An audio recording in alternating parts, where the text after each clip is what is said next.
Okey, hari ini kita akan belajar unsur kumpulan satu. Unsur kumpulan satu ni kita ada lithium, natrium, kalium, rubidium, cesium, francium. Okey.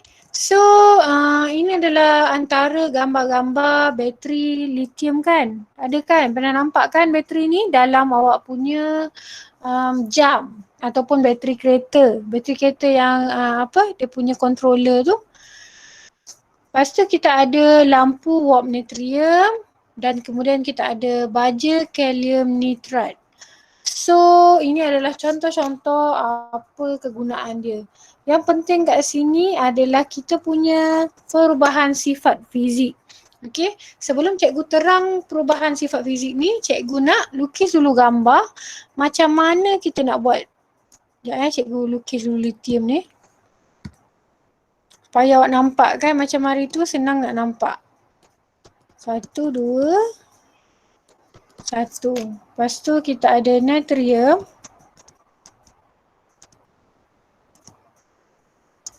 1, 2, 2, 3, 4, 5, 6, 7, 8, 1. Kalium. 1, 2, 3, 4.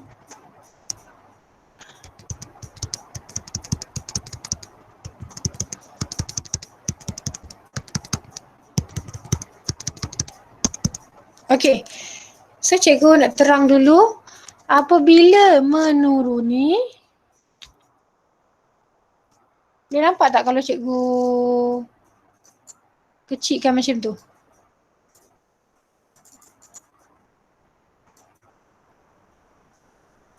Dia nampak? Boleh tak nampak dekat korang punya tu?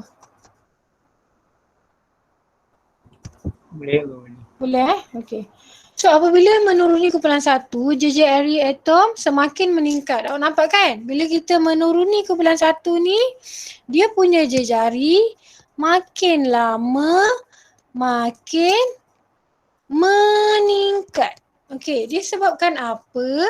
Hari tu kita dah tahu disebabkan oleh pertambahan bilangan petala. Okay.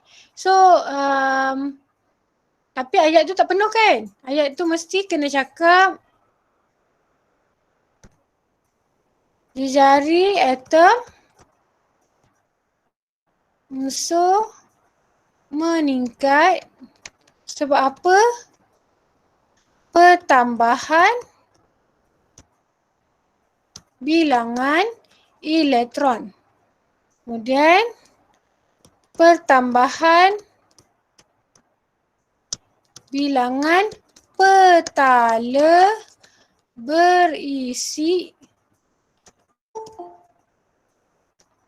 elektron. Nampak tak ini kan? Bilangan elektron dia pun makin lama makin banyak dan dia punya petala berisi elektron pun makin lama makin banyak. Jelas? Sebab itu bila awak tengok jejari atom ni makin lama makin besar dia punya saiz. Okay.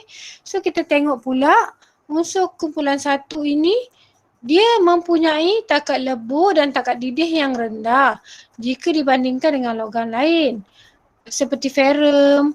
Tapi kenapa makin lama makin kurang apabila menuruni kumpulan? Okay.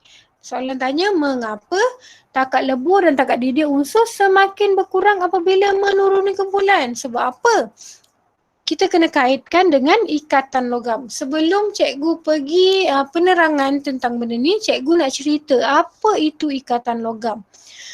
Dan ikatan logam ni ada je dalam buku teks ni. Kita tengok dulu ikatan logam tu apa supaya senang awak nak faham. Nanti kalau cikgu terang, awak tak faham pula. Jadi cikgu nak terang pasal ikatan logam dulu.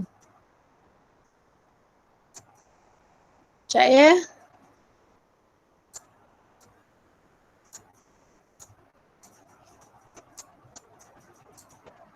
Okey, ini adalah cerita pasal ikatan logam, okey.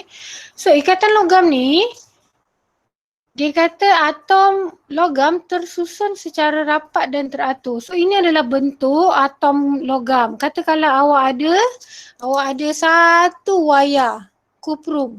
So dalam wayar kuprum ni, kedudukan dalam wayar kuprum tu atom dia macam ni lah kedudukannya. Dalam keadaan pepejal So elektron valence atom logam boleh didermakan dengan mudah dan boleh dinyah setempatkan. Okey. Apa maksud dinyah setempat? Ini maksud dinyah setempat Elektron yang bebas bergerak dan tidak dimiliki oleh mana-mana atom atau ion. So kalau awak nampak gambar dekat sini, awak punya yang kecil-kecil ni warna oranye ni, itu adalah dia punya elektron valence. So apa yang dia boleh buat? Dia boleh bebas bergerak dalam awak punya ni kan. Dalam ni kan ada awak punya wayar kan. So dia boleh bebas bergerak dalam ni. Dan dia tidak terikat oleh mana-mana atom atau ion. Sampai sini faham tak?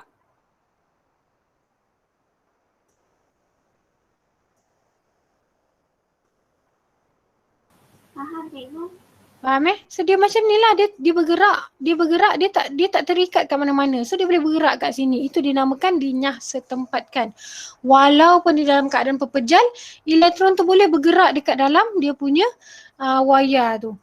So ion logam yang bercas positif, nampak ni ion logam, bila elektron valence tu dah keluar, dia dah pergi merata, jadi ion logam ni akan bercas positif. Dia punya ni dia punya elektron dia keluar, dia pergi merayau kan. So jadi dia punya ni akan jadi positif lah sebab dia kekurangan satu elektron. Ini pun akan kekurangan satu elektron. Ini pun akan kekurangan satu elektron.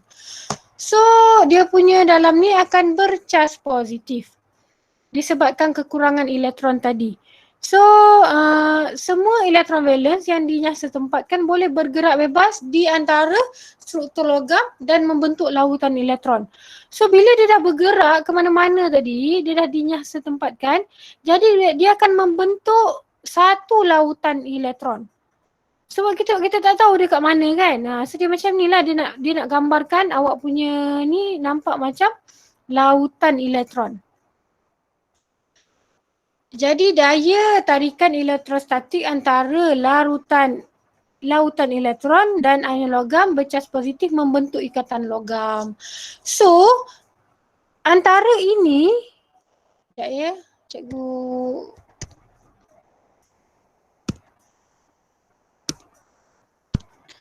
antara ni dengan yang ini, dia membentuk ikatan logam. Lautan elektron dengan ion bercas positif tadi dia membentuk ikatan logam. So jelas tak apa itu ikatan logam? Jelas cikgu. Okay, jelas So kalau kita nak cerita kat sini tadi kita dah tahu kalau elektron valence ni tadi dia keluar, ini pun keluar, dia akan membentuk lautan elektron kan. So bila dia membentuk lautan elektron, apa yang terjadi? Li ni akan jadi positif, Na akan jadi positif dan K akan jadi positif. So akan ada elektron kat tepi-tepi dia ni lah. Okay.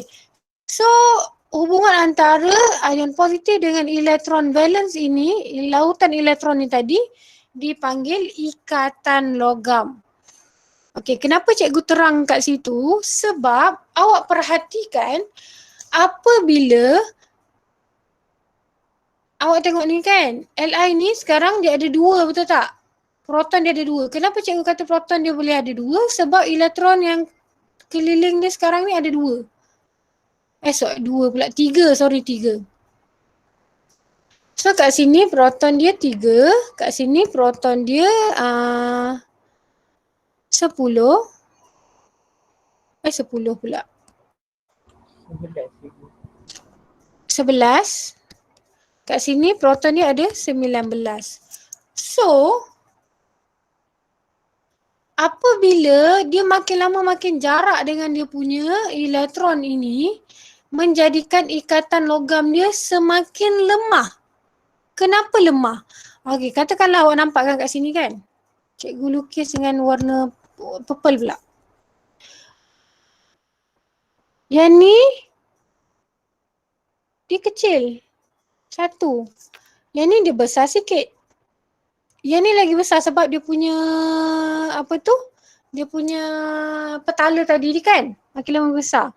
Jadi makin lama makin jauh dengan lautan elektron tu tadi. Nampak tak? Dia makin lama makin jauh. Sebab dia makin besar kan? Jadi dia makin lama makin jauh dengan dia punya lautan elektron. Yang tu jelas? Jelas. Jelas. Okay. So bila dia makin jauh, jadi tarikan dia akan makin lemah. Ataupun kita kata kat sini ikatan logam dia akan makin lemah. Sebab apa?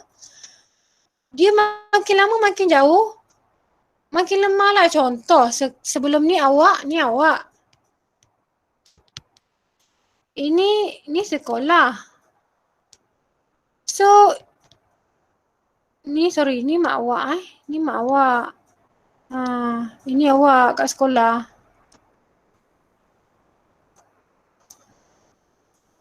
Jadi ikatan awak punya jarak awak dengan mak awak jauh kan? Bila awak kat sekolah. Jadi awak akan rasa mak awak dengan awak tu tak terikat. Tapi bila awak duduk dekat rumah dengan mak awak,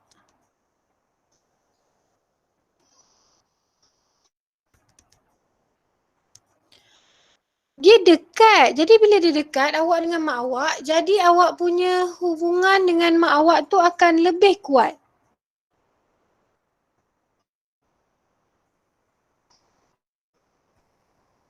Faham tak? Faham cikgu? Faham cikgu. Faham. Samalah keadaannya macam ikatan logam ni. Bila makin lama dia makin besar, jadi elektron ni dengan dia makin jauh. Jadi bila dia makin jauh, jadi bermakna ikatan dia akan makin lama makin lemah. Okay. Yang tu jelas? Jelas cikgu. Berbeza dengan kumpulan 18. Cikgu ingatkan balik kumpulan 18. Kumpulan 18 makin besar, makin kuat ikatan dia.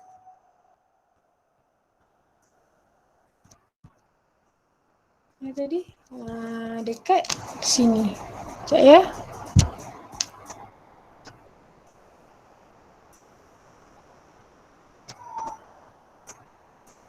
Okey. Kumpulan ni.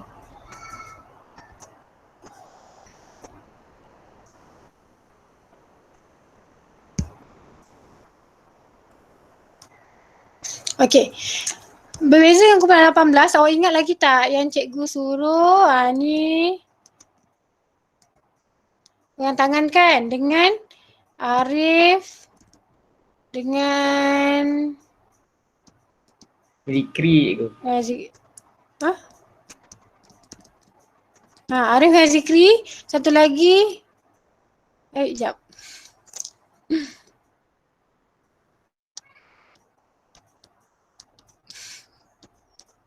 Sorry lukisan buruk, cikgu tak pandai lukis.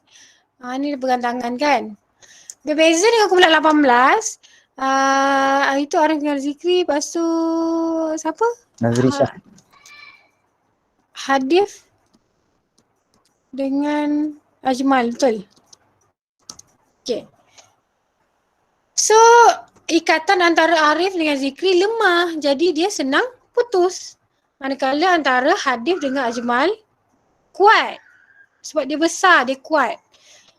Jadi ikatan dia kuat. Berbeza dengan kumpulan 1. Sebab kumpulan 1 ni di ikatan logam. Ikatan logam tu adalah di antara logam yang bercas positif ni dengan lautan elektron tu tadi. So bila dia makin lama makin jauh, jadi dia susah. Dia susah nak tarik elektron tu balik. Jadi ikatan dia dengan elektron tu lemah. Dengan lautan elektron tu yang lemah. Itu yang dipanggilkan ikatan logam. Jelas tak? Jelas cikgu. Jadi samalah sebelum ni. Bila ikatan Apabila menuruni kumpulan, ikatan logam makin lama makin lemas. Ikatan logam menjadi semakin lemah. Jadi bila dia lemah, awak bagi haba senang nak putus. Macam ni kan tadi yang pegang. Bila dia lemah, awak bagi haba dia senang nak putus. So jadi semakin kurang tenaga haba diperlukan untuk memutuskan ikatan logam. Faham? Faham. Okay, ada tak soalan nak tanya sampai sini? Kalau tak ada, cikgu sambung sifat kimia unsur kumpulan 1. Okey, sifat kimia ni dia berkaitan dengan perpindahan elektron tau. So, awak nampak elektron valence dalam kumpulan 1 ni satu je. Jadi, satu ni lah yang perlu keluar. Jadi, bila dia keluar, asalnya awak punya bentuk awak M dia akan jadi M plus tambah elektron. Samalah kalau kita ada Li, dia akan jadi Li tambah 1 elektron. Kalau kita ada Na pun dia akan jadi macam itu juga. Sebab semua kesemua sekali dalam kumpulan 1 dia mempunyai 1 elektron valence untuk dilepaskan. Jadi dia akan membentuk Na plus lah. Okey, sampai sini faham?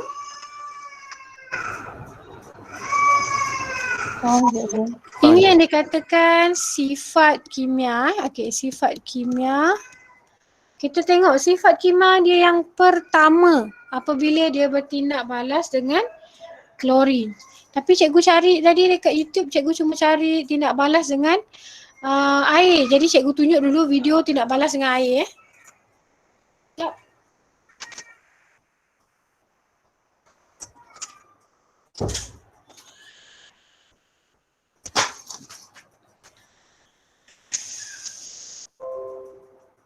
Kali ini kita akan tengok eksperimen tindak balas.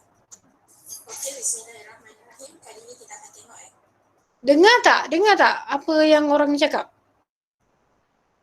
Dengar cikgu. Dengar Dengar ke tak dengar? Dengar. Oh dengar okey. Eksperimen tindak balas lithium dengan air. Itu saya masukkan air ke dalam bekas. Sini lithium berada di dalam botol reagen yang berisi minyak parafin. Okey. So kita kena keluarkanlah lithium itu daripada botol reagen itu menggunakan forceps. Tak boleh guna tangan. So kita letak atas kertas turas. Okey, lepas tu kita kena keringkanlah minyak pada lithium itu dan juga kita kena potong lithium itu kepada saiz yang lebih kecil. Okey, kalau tengok di sini senang sahaja kita boleh potong satu logam dengan menggunakan pisau. So kalau kita bandingkan logam lain dengan logam lithium ini, kalau contoh besi, kita tak boleh potong dengan pisau kan? Tetapi logam lithium atau mana-mana kumpulan 1 boleh dipotong dengan menggunakan pisau sahaja. So menunjukkan bahawa logam ini adalah logam yang lembut. Dan dia berkilat ya, kalau nampak tadi warna kelabu berkilat. Okey, yang sekarang ni baru kita buang lapisan minyak parafin di atas muka lithium itu. Okey, sebab kita nak masukkan dalam air, so kalau ada minyak nanti tak nampak sangatlah reaction dia tidak balas itu. Okey, so sekarang kita masukkan ke dalam bika berisi air. Sepatutnya dibuat di dalam besin ya, tapi sebab saya nak trapkan gas itu, sebab itu saya guna bika. Okey, so sebenarnya ini tak ada dalam prosedur untuk eksperimen ini, tapi sebab saya nak buktikan bahawa ada gas yang terbebas, so saya nak perangkapkan gas itu, so saya guna balang gas. Okay, so pada ketika ini kita boleh tengok lithium itu bergerak perlahan sahaja di atas permukaan air. Kita boleh imagine logam adalah something yang berat kan, tetapi bagi logam kumpulan 1 dia agak ringan, so dia boleh terapung di atas permukaan air. So ini nampak lithium tu bergerak-gerak. Tu saya letak jari itu, mungkin boleh tengok kat situ dia sedang bergerak-gerak di atas permukaan air. Okey, pada ketika ini kita sediakan Bunsen burner, penunjuk Bunsen. supaya nanti gas yang terbebas ni kita boleh uji dengan sebenarnya kayu uji menyala, tapi paling senang guna peluru bazim teruslah. Okey.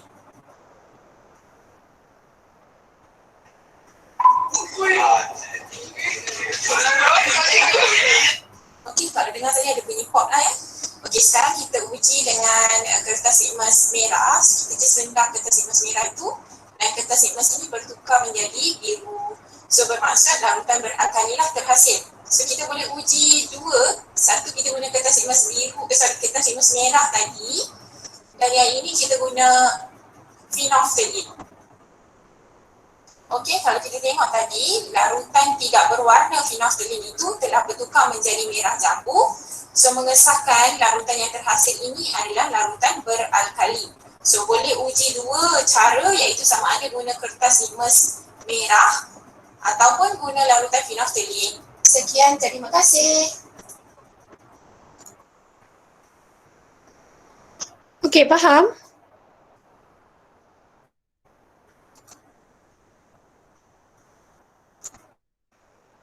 Faham tak tengok video tadi? Faham cikgu? Faham kan? Okey, so cikgu nak terangkan kenapa dia kena tidak balas unsur dengan air. Contoh awak ada Li tadi kan, dia guna Li kan, so dia tambah dengan air. Okey, awak tak perlu hafal pun sebab kita boleh bina kita punya persamaan ni. Li ni kita tahu dia akan jadi Li plus, betul tak? H2O pula dia akan jadi H plus dengan OH minus. Jadi Li ni dia akan gabung dengan OH. So dia akan jadi LiOH. Dan H plus ni dia akan bergabung dengan diri dia sendiri. So dia akan jadi H2. So tadi kan awak perasan cikgu tu dia nak dikumpulkan gas tu kan. So gas tu adalah gas hidrogen lah. So tu dia bunyi pop terhasil. Menggunakan kayu uji berbara sepatutnya kayu uji menyala sepatutnya. Jadi bunyi pop akan terhasil lah. Manakala larutan tadi digunakan, dia cek guna phenolphthalein dengan sama ada phenolphthalein ataupun kertas litmus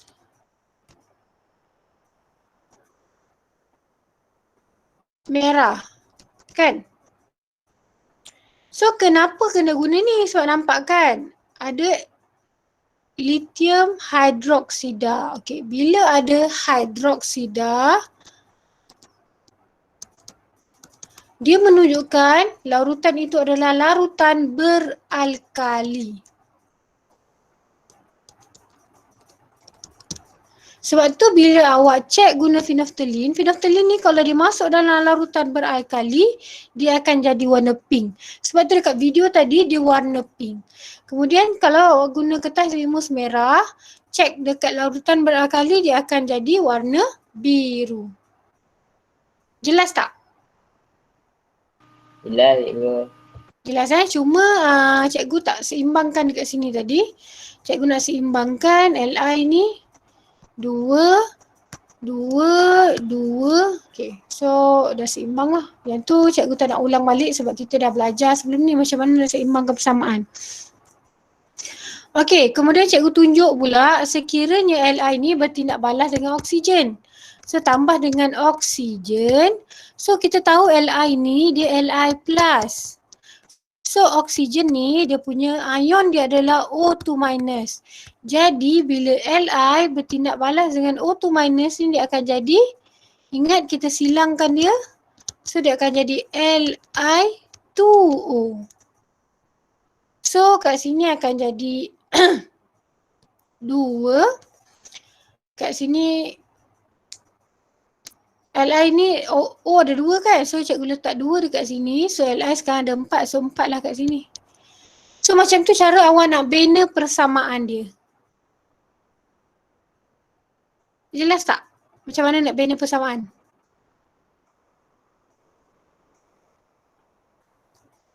Atau perlu cikgu ulang semula? Faham cikgu? Faham Okay, cikgu tunjuk satu lagi contoh. Li tambah dengan Cl2. Okay, so Li ni Li plus buat kumpulan 1 semua positif kan? Cl pula adalah Cl minus. So apabila dia bertindak balas, dia akan jadi Li, kita silang LiCl. So bila kita kena seimbangkan lah. Cl ada 2, jadi cikgu letak 2 dekat sini. So Li akan ada 2. Macam tu cara awak nak bina persamaan dan buat seimbangkan persamaan. Jelas tak? Ya, cikgu. Okay, jelas Okay, so bila kita katakan tentang sifat kimia yang sama, kalau cikgu buat dia persamaan ini menggunakan logam lain dalam kumpulan 1, sekarang cikgu nak guna, tadi cikgu guna Li, sekarang cikgu nak guna Na pula. So kalau Na ni dia bertindak balas dengan air, hasil dia akan sama juga. Iaitu dia akan dapat larutan beralkali dan gas hidrogen. Okey, macam mana kita nak buktikan? Kat sini kan kita bina persamaan dulu. Na dia plus sebab dia kumpulan 1 kan. So dia kurang 1 elektron, sebab tu dia akan jadi plus. H pula, H2O adalah asalnya adalah H plus dengan OH minus. So Na akan gabung dengan negatif ni. So dia akan bertindak balas Na, cikgu buat balik lah supaya awak nampak. So bila kita silangkan, dia akan dapat NaOH. H ni apa nak buat? H ni dia akan bertindak balas dengan diri dia. So dia akan jadi H2. Sama kan hasil dia dengan Li. Itu kita kata sifat kimia dia sama. Sebab bila dia buat tindak balas dengan bahan yang sama, hasil dia akan dapat hasil yang sama. So dia akan dapat larutan beralkali dan gas hidrogen. Siapa ingat tadi cikgu kata kita nak check larutan beralkali ni menggunakan apa? Kertas Kertas limus Merah. dengan Phenolphthalein. ya, phenolphthalein. Macam mana kita nak check kita ada hidrogen atau tidak? Gas hidrogen atau tidak? Bakar kat batu benda Menggunakan Kayu api menyala. kayu api menyala. Bagus. Okay, so ini macam biasa kita kena seimbangkan lah So cikgu letak 2 kat sini. Hash ada 4. So cikgu letak 2 dekat sini. Na dah ada 2. So cikgu letak 2 sini. So dia dah seimbang. So seimbang ni cikgu tak nak tekankan lah. Kita teruskan perubahan kereaktifan kumpulan 1. Okey, melalui eksperimen 4.1, kereaktifan unsur didapati bertambah apabila menuruni kumpulan 1. Kenapa? Okey, kita tengok gambar Apabila dia punya saiz dia makin lama makin besar, kecenderungan atom menderma elektron tu makin bertambah. Kenapa Tengok kereaktifan. Kereaktifan yang kita nyatakan sini adalah kecenderungan untuk menderma elektron. Okey, kenapa? Kita tahu untuk satu atom yang neutral, dia nak jadi stabil, dia kena berada dalam susunan elektron oktet atau duplet.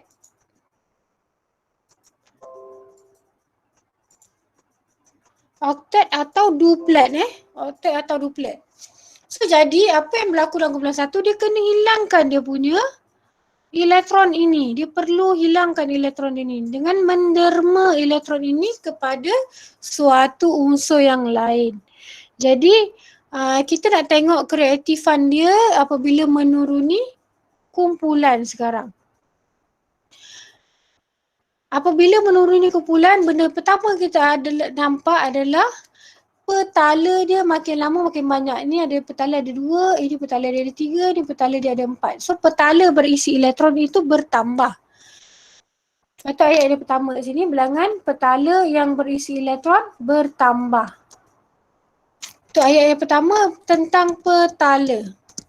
Yang kedua, apabila petala itu bertambah, dia akan menyebabkan berlaku pertambahan saiz. Saiz atom tu kan, makin lama makin besar. Okey, jadi apabila dia makin besar, kedudukan elektron valence dengan nukleus ni makin lama makin jauh. Betul tak?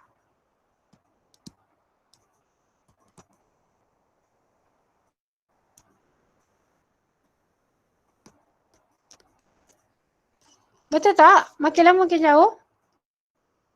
Betul. Jadi bila dia makin lama makin jauh, bila kita makin jauh dengan orang, hubungan kita akan makin renggang. Sama juga macam ni lah. Jadi bila dia makin jauh, tarikan nukleus ni dengan elektron valence semakin lemah. So kita cerita tentang daya tarikan. Nukleus dengan elektron valence semakin lemah. Jadi bila dia makin lemah, jadi senanglah elektron ini nak didermakan. So antara Na dengan Li, Na ni lagi mudah nak derma elektron. Kenapa? Sebab saiz dia, petala dia lebih banyak, saiz dia lebih besar, kedudukan nukleus dengan elektron valence dia makin lebih jauh, jadi menyebabkan daya tarikan antara nukleus dengan elektron valence dia lebih lemah berbanding lithium. Jadi dia lebih cenderung untuk menderma elektron valence ini. Jelas tak? Jelas? Jelas ya. Jelas. Cikgu. Jelas cikgu. Faham tak apa maksud kecenderungan ni? Faham. Apa tak dengar?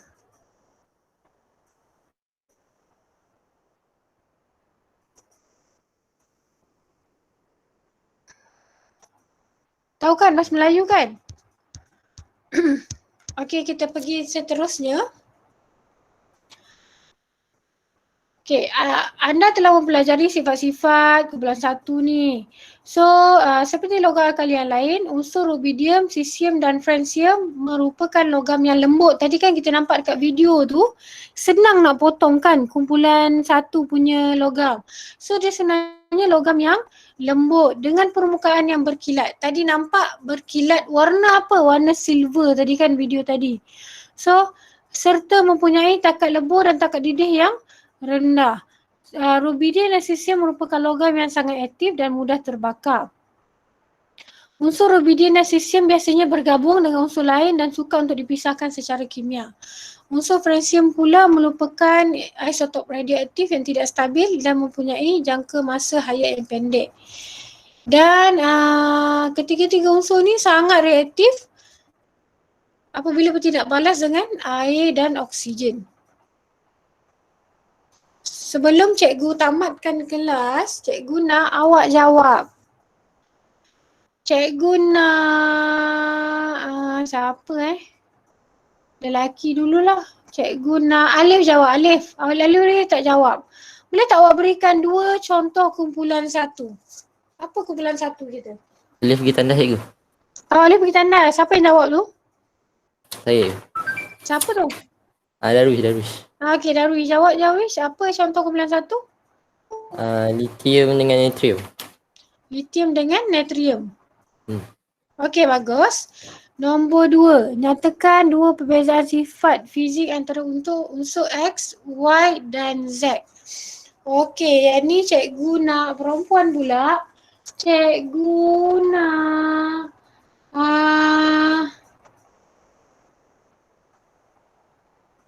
siapa dah budak baru tu ya?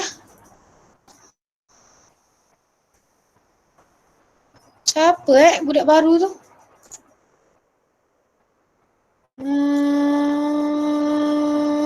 Auni baru kan Auni? Auni boleh jawab tak Auni?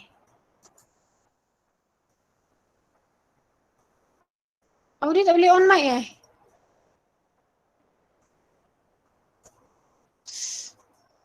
Tak boleh on mic Auni. Okay, Auni tak boleh on mic. Alamak. Kalau macam tu cikgu nak tanya Atira Aisyah. Okey, dua perbezaan sifat fizik antara unsur X, Y dan Z. Apa sifat fizik? Sifat fizik tu macam mana? Macam mana? Tadi cikgu kata kalau sifat kimia tu apa? Yang simbol.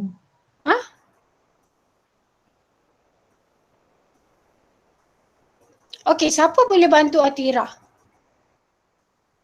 Apa perbezaan sifat fizik dengan sifat kimia?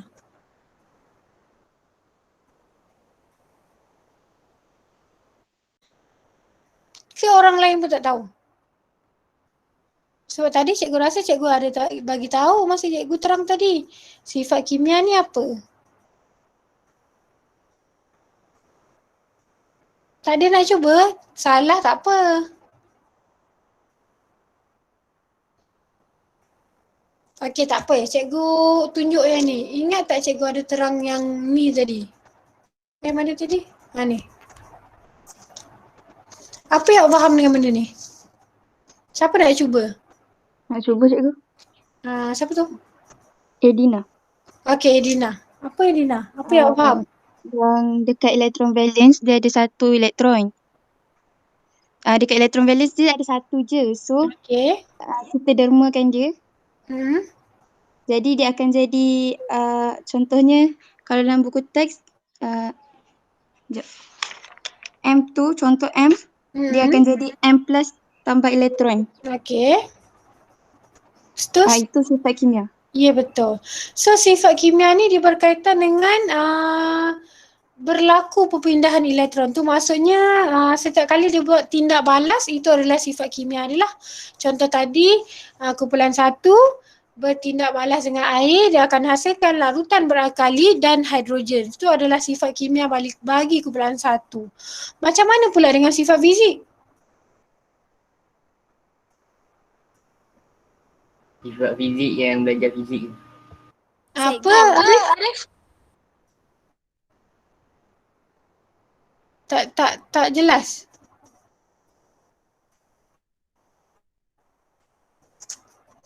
Kak Aina nak jawab. Aina macam nak jawab tadi. Cikgu, saya nak cuba. Okey, apa Aina? Sifat fizik tu macam pertambahan bilangan atom. Betul Bukan. Siapa lagi nak cuba?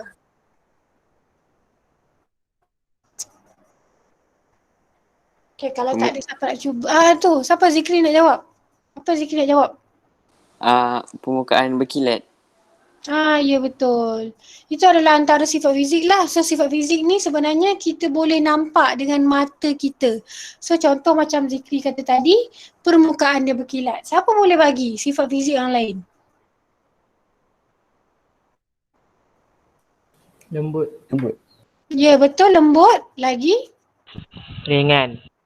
Ringan. Lagi? Takat lebur didih. Betul. Takat debur, takat didih dia? Rendah, betul. Selain daripada itu ada lagi tu? Ada lagi? Apa lagi?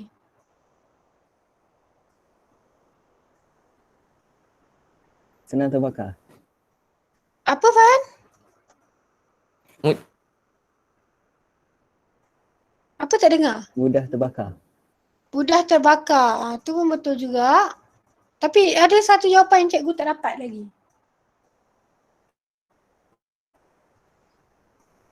Ketumpatan ke cikgu? Ya. Sorry. Betul Irina. Ketumpatan. Ketumpatan dia rendah ke tinggi? Rendah. Kenapa awak kata dia rendah? Sebab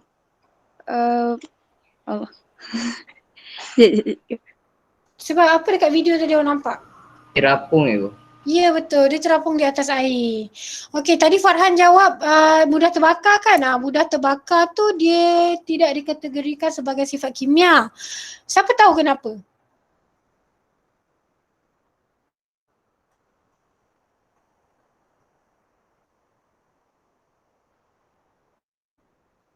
Sifat kimia pula. Sifat fizik. Dia tidak dikategorikan sebagai sifat fizik. Dia adalah sifat kimia. Kenapa?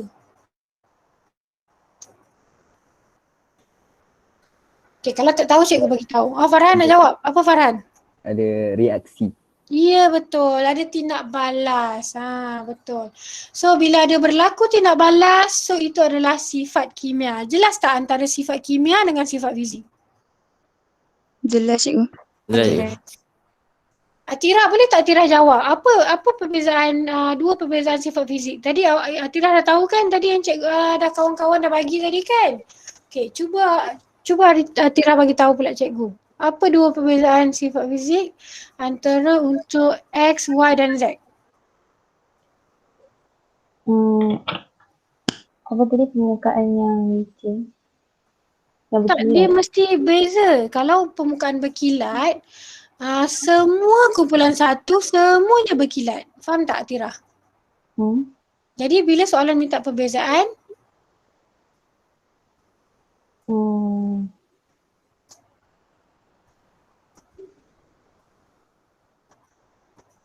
dia bukan sama je cikgu.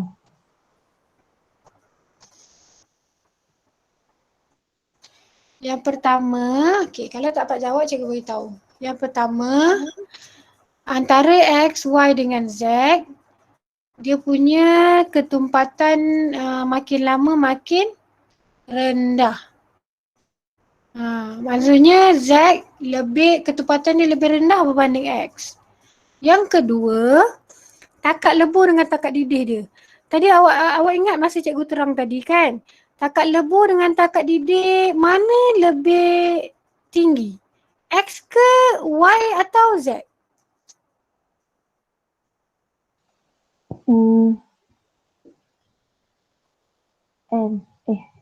X. Lebih rendah kan? Lebih rendah.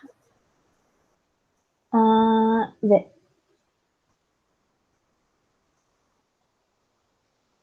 Betul. Kenapa awak kata Z?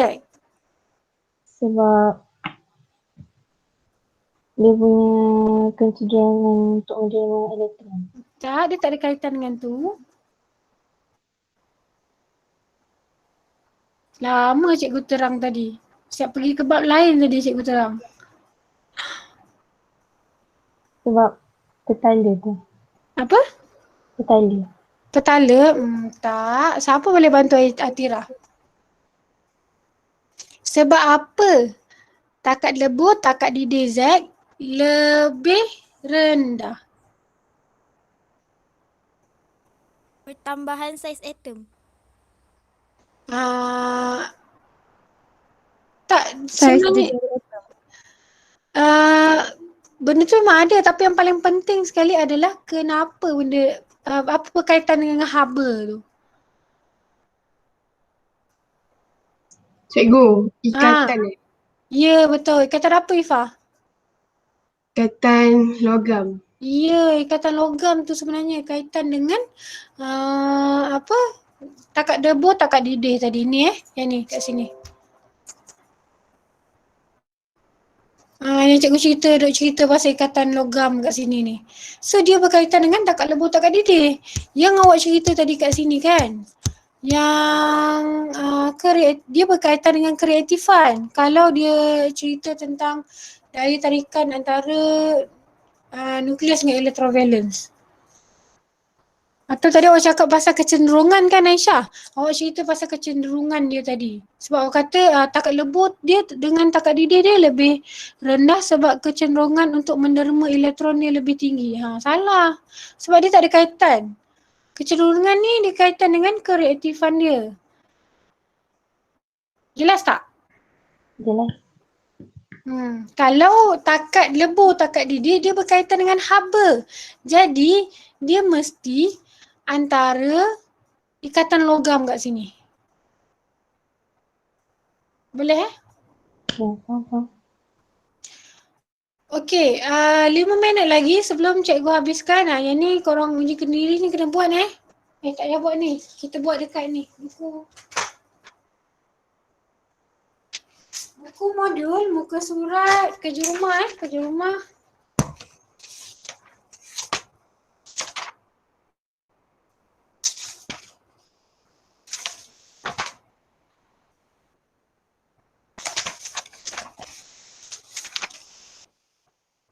(67) sampai 75. 67 sehingga 75 muka surat 67 sehingga 75. Okey, sebelum cikgu habiskan kelas,